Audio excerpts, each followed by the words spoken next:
जय श्री राम दोस्तों। अयोध्या के 5 प्रमुख स्थान जिनमें से नंबर 1 पर आती है सरयू मैया।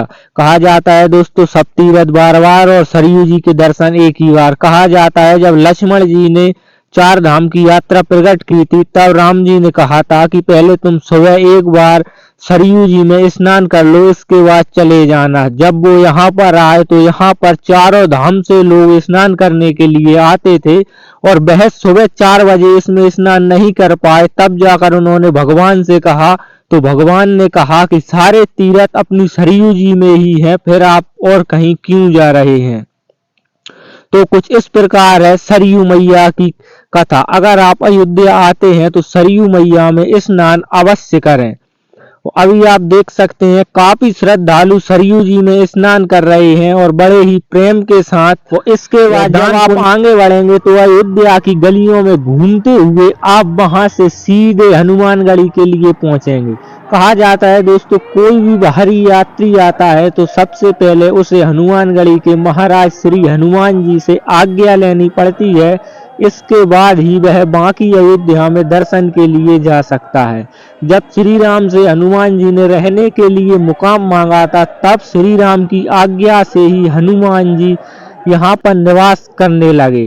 और इसके बाद आप आगे बढ़ेंगे तो इसी जनता में इन भक्तों के बीच अयोध्या की गलियों में से निकलते हुए आप सीधे आ जाएंगे दशरथ महल में। और जब आप इन गलियों में रहेंगे तो आपको श्री राम के यहाँ होने की अनुभूति प्राप्त होगी, क्योंकि अयोध्या इस तरीके से सज गई है कि उसे देखने के लिए विदेश से भी लोग आ रहे हैं।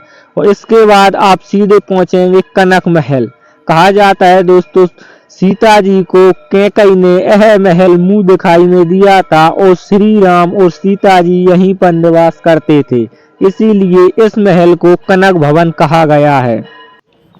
वहां से जाने के बाद आप वहां पर पहुंचेंगे जहां श्री राम के मंदिर के निर्माण के लिए पत्थर तैयार कराया जा रहा है। यहाँ आप देखेंगे कि किस तरीके से पत्थर को घिसकर मंदिर के लिए तैयार किया जा रहा है।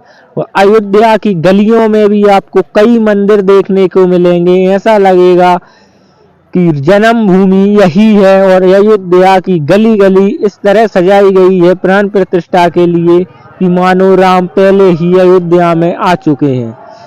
आप रात को भी यहाँ पर निकलेंगे तो आपको लगातार यहाँ भीड़ देखने को मिलेगी। और इसके बाद आप आ जाएंगे सीधे दशरथ महल। कहा जाता है दोस्तों दशरथ जी इसी महल में निवास करते थे और यहाँ पर दशरथ जी चारों पुत्रों तीनों रानियों सहित विराजमान है। चारों भाई इसी महल में खेला करते थे। अभी आप जो दर्शन कर रहे हैं यह दर्शन महल, यह दशरथ महल है। तो दोस्तों